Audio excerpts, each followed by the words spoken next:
out by first acknowledging the young man who had a vision back in 1960. The young man who went to Shafter Scott at Blake High School and George Edgecombe at Middleton Senior High School and said, I need 20 students from each of these schools because we're going down to F.W. Woolworth and take a stand by sitting down and demanding that we be accorded the rights and privileges of all Americans. And so without further ado, Mr. Clarence Ford, the young man with the vision, the Bible who said, let's get things done.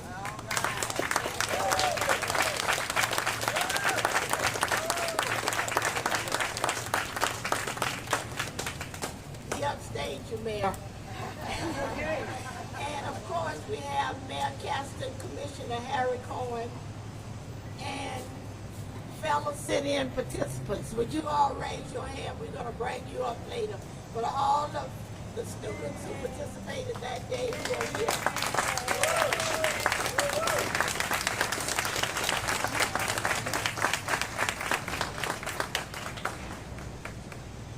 This is a signal honor for this community, for the mayor and the county to acknowledge that the work that was done by the courageous 40, and that's what I've named us, is being recognized today because so many in our community are unaware of what took place in downtown Tampa on February 29, 1960, right at this very site.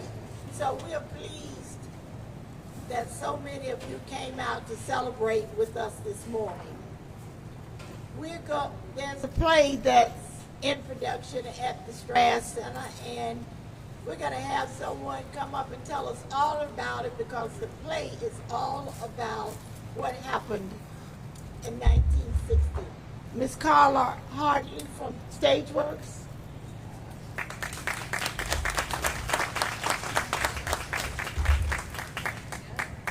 Thank you so much. Stageworks Theater has always been dedicated to social justice and any sort of inequity. We want to make sure that we are putting that forward.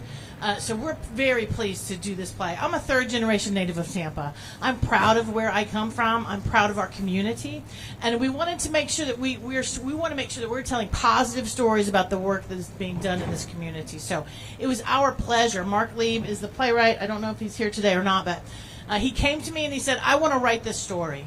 And I said, yes, yes, yes. That is, the answer for me is almost always yes. So the play itself talks about the activities that happened surrounding this, the boycott, the sit-ins. And it was the story about Tampa that I never knew. And I'm as I say, I'm from here, and I consider myself to be pretty smart. And I never knew about it. And if I didn't know about it, it followed that probably many other people didn't know about it either. So we are really pleased to bring this sort of shining element of our community to life on stage. We have some talented actors. It opens next week. It runs for 2 weeks, and it's selling really, really well. The community support around this has been extraordinary. Jim Davis, who you'll hear from in just a minute, and Shirley Lowry, who you'll also hear from, I'm told. She's a little scared, but it's okay. Are going to be here to talk a little bit more about it. But we at Stageworks Theater are super proud of the partnership that we have with the Strass and making this play a reality for our community. And so send everybody to us. The more people know about this story, the more unity we can bring to our area and hopefully to areas beyond ours. So thank you so much for this and for your continued support of arts and culture here in the Tampa Bay area.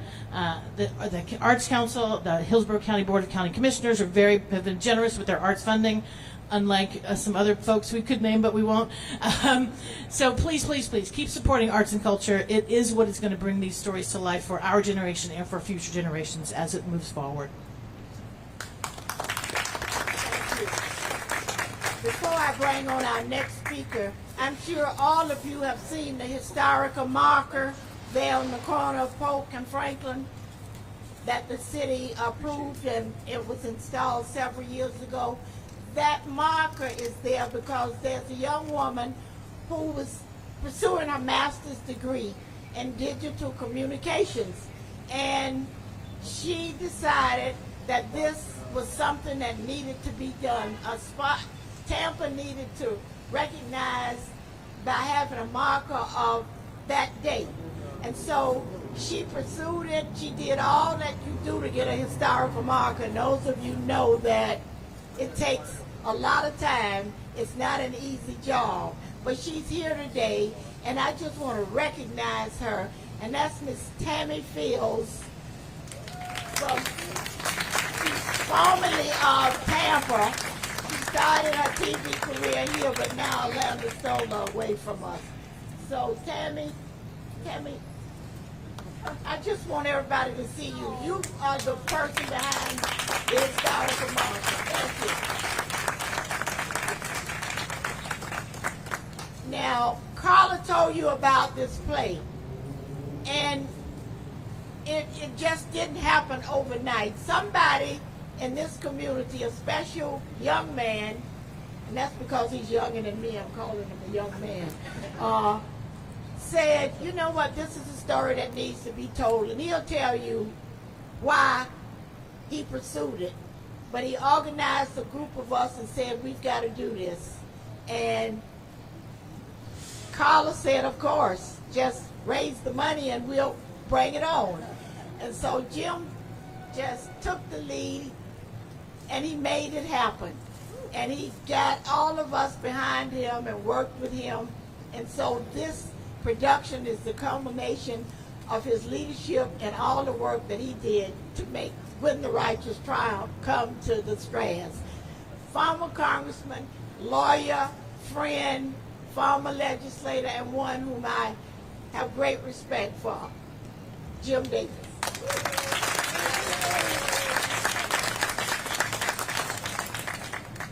I want to particularly thank the students that are here today, and Clarence and his family, and the mayor and Commissioner Cohen for taking time to be here. I have to start by telling you what just happened to me. I was just talking to Tammy. Where are you, Tammy? And Tammy said to me, Jim, you know how this documentary started was, I was standing in front of the pirate ship a few years ago. I was out for a run, and it was Dr. MLK Day, and she stopped and she said, where's the Black History Museum here? And I said, there isn't one. And then I went back running, and she went back to the studio, and here we are. She produced that. This is how things happen. This is how the world changes. We're here today to honor these students. We're here to honor your grace, your grit, your fearlessness. As Arthenia said, you took a stand by taking a seat. And you did so based on your steadfast conviction that we're not just all equal in the eyes of God, but we should be equal in the eyes of man as well. And your unconditional belief in that promise is why we're here today. It's why we're standing here today, and some of us are sitting with you. On that day, on that moment in our history, you truly were righteous, and you did triumph. So we're here today to make a promise to you that we're going to memorialize your courage. We're going to hold up your example of our shared value for generations to come. And we are eternally grateful for your sacrifice and for what you've done to help bring our community together and to send a message throughout the South and throughout the country. This is who we are as Floridians, and this is what we can do when we come together. God bless you.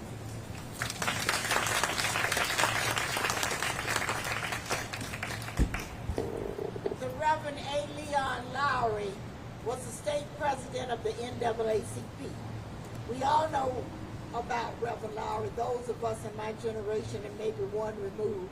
Some young folks really don't know. But Reverend Lowry was a towering, majestic force in this community. And he was there with Clarence as we marched into Woolworth. Because Clarence being the president of the Youth Council and Reverend Lowry being the state president, they had to acquiesce the march.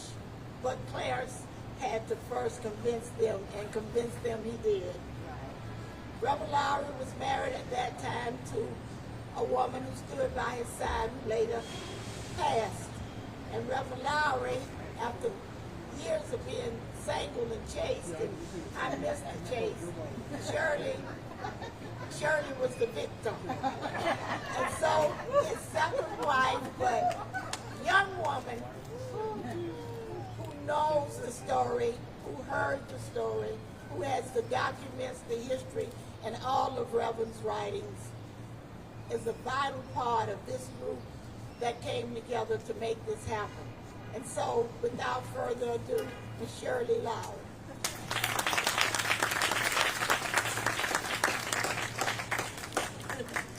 Good morning, everyone. So the words we've been using, bold, fearless, courageous, determined, and also humble. That was Clarence Ford. That was all of the students that participated. This play is about that, about the courageousness of Arthenia Joyner and all of the students there. Can you hear me now? Okay, great. I just want to come here and thank you for what you did. Thank you for making a difference in Tampa, in other cities, and other generations to come. My generations and generations after me. So thank you so much for that. If my husband was here, Dr. Alien Laurie, he would be happy and delighted to be a part of this historical event and appreciate the sacrifice that you did make. So thank you so much. And please come see the play and see what a difference you've made. Thank you. Thank you, Shirley. Another of our friends in government is going to come up now and make a presentation. A lawyer and someone whom I have consulted on many occasions as we traverse the legal arena, and that is Commissioner Harry Coyne. Thank you very much. Yesterday, the mayor and I were just a bit of the way up the street on Florida Avenue, and we unveiled the monument to the Zion Cemetery. Yesterday was a day of marking a tragedy in the history of this community. But today, and I think it's fitting that we do both of these ceremonies, the mayor pointed this out yesterday at the close of Black History Month. Today's ceremony is about triumph. And it's because of the people that are here today and what they did in 1960 that we are able to celebrate and to remember really a truly remarkable event in this community's history. I'm here on behalf of the Board of County Commissioners of Hillsborough County, and I do want to take a moment to acknowledge my colleague Gwen Myers, who could not be here today due to her husband having passed away last week.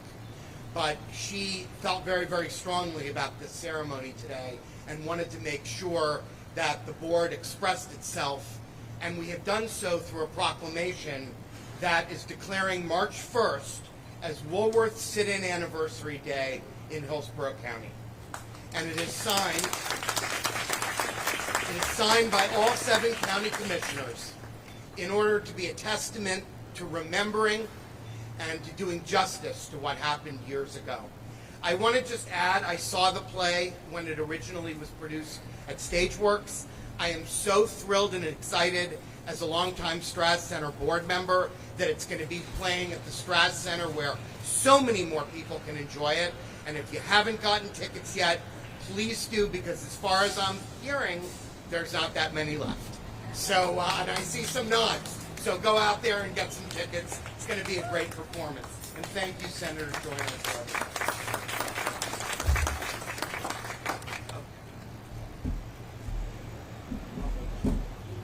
Thank you, Commissioner Coyne.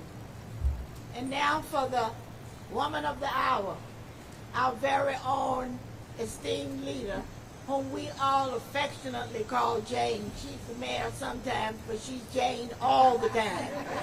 And our relationship with our mayor, all of you know, is long-standing. When she was the chief law enforcement officer of this community, she was always there for us. And so I'm so pleased and honored to bring her up today as she makes a presentation, and that all of the students who were participants are going to come up and join her when she concludes her remarks and presents the proclamation to those of us who are here who sat in on February 29, 1960. Mayor Cassidy.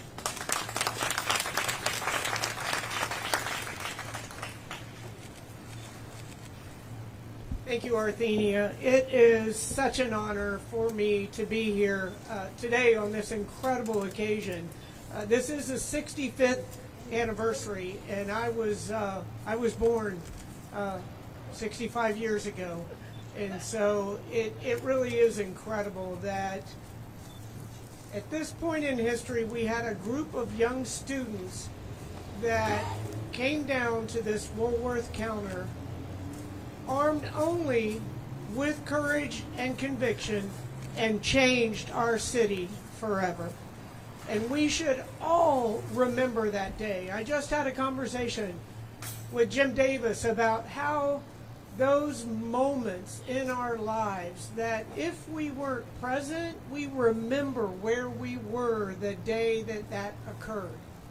Now, clearly, with some of the future leaders in our city that are too young to remember, we have to tell that story. We have to continue to tell that history, whether it is the cemetery at Zion, whether it's the Kid Mason Recreation Center that we opened again yesterday, the oldest recreation center for our African American community in the city of Tampa.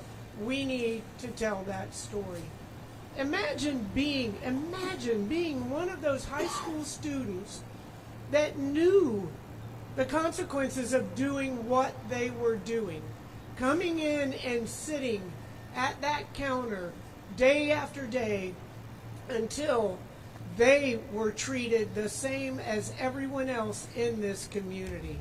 The courage that took at a young age, and the leadership from Clarence Ford and others to stand strong and to do it in a peaceful way, to make such a profound statement, again, only armed with courage and conviction. That is a story that we should never, ever forget. So I want Commissioner Harry Cohen to come back up with his proclamation, and I'm going to read just a bit of the proclamation. If I read the whole thing, that usually puts people asleep. But we also want to have all of the individuals, the young people that back in 1960 participated in this sit-in. If you can and feel comfortable, if you would come forward, so that these proclamations can be presented to you, because you changed our city forever.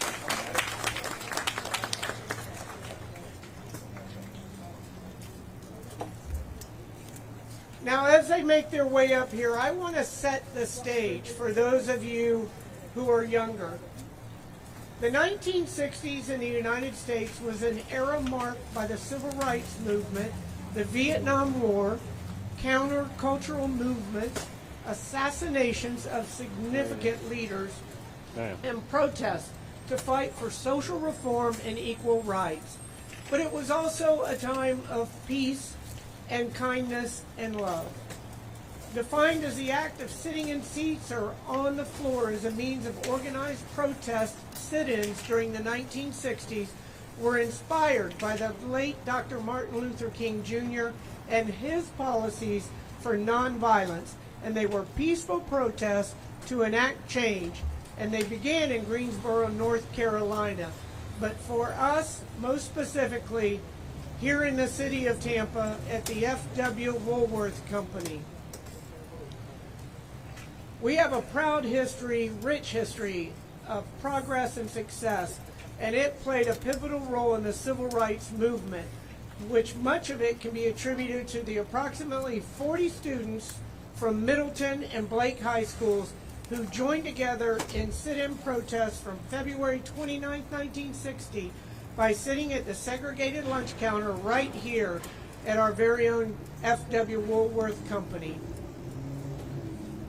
To commemorate the 65th anniversary of the Woolworth sit-in, the Honorable Arthenia Joyner, participant in the sit-in as a student, the Honorable Jim Davis, grandson of Cody Fowler, Shirley Lowry, widow of Reverend A. Leon Lowry, and Julian Lane III, grandson of Mayor Julian Lane, will join Carla Hartley, producing artistic director at Stageworks, and bringing to the Strass Center for the Performing Arts the production of When the Righteous Triumph, as was stated, written by playwright Mark Lee, and you know the dates of that. Here's the important part for each of you who changed our city for the better.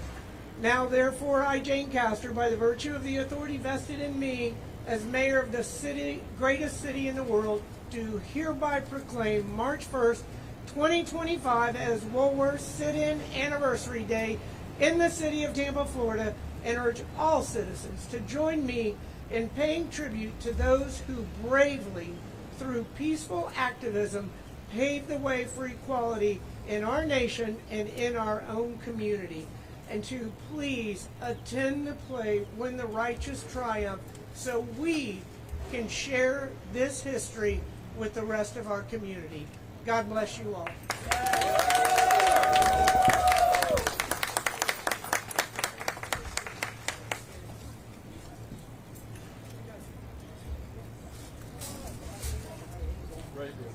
Clarence, you get one here in the middle.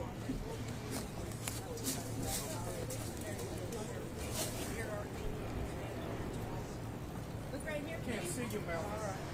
Make sure everybody. Look right here in the middle.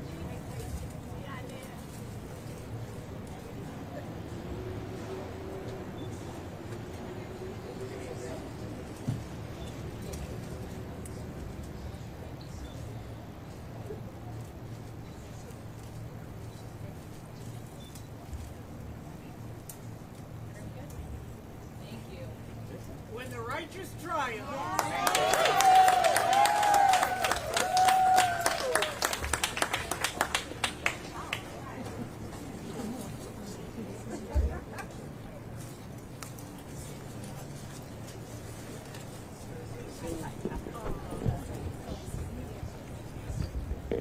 I want to acknowledge that the children of Hildred Fleming, who recently passed, they're here in attendance this morning, and Mrs. Fleming.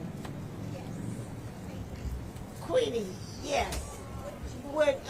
We want to get pictures of all the participants, so don't go anywhere, and we want the Fleming family to be included, and one with, where's the mayor?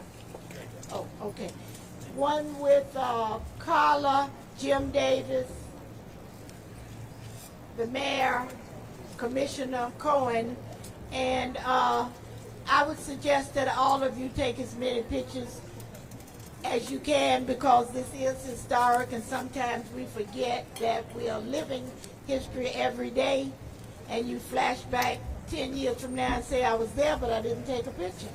So get some pictures for your personal use, because it is important that we record our history and that it never gets to the point again where people are not aware that 40 students, 20 from Milton under the leadership of George Edgecombe, and 20 from Blake under the leadership of Reverend Shafter Scott, who could not make it. Shafter is alive and well, but he couldn't make it this morning. So thank you so very much for sharing this special day, this special morning in this beautiful city as we commemorate what we thought was right as students in an effort to seek equality and justice in America in accordance with the Constitution as we pursued life, liberty, and the pursuit of happiness. Thank you.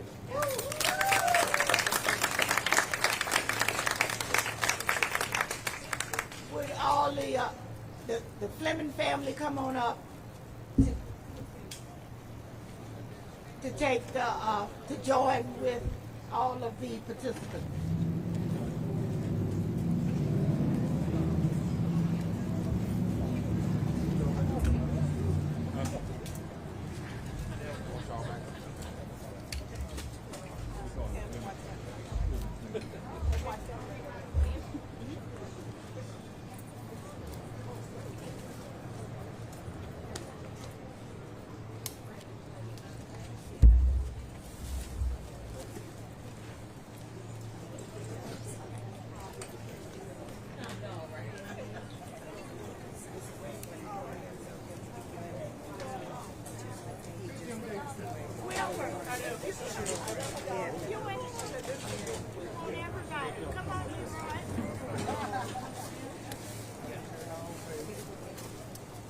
Oh, I did not mean to get in the way.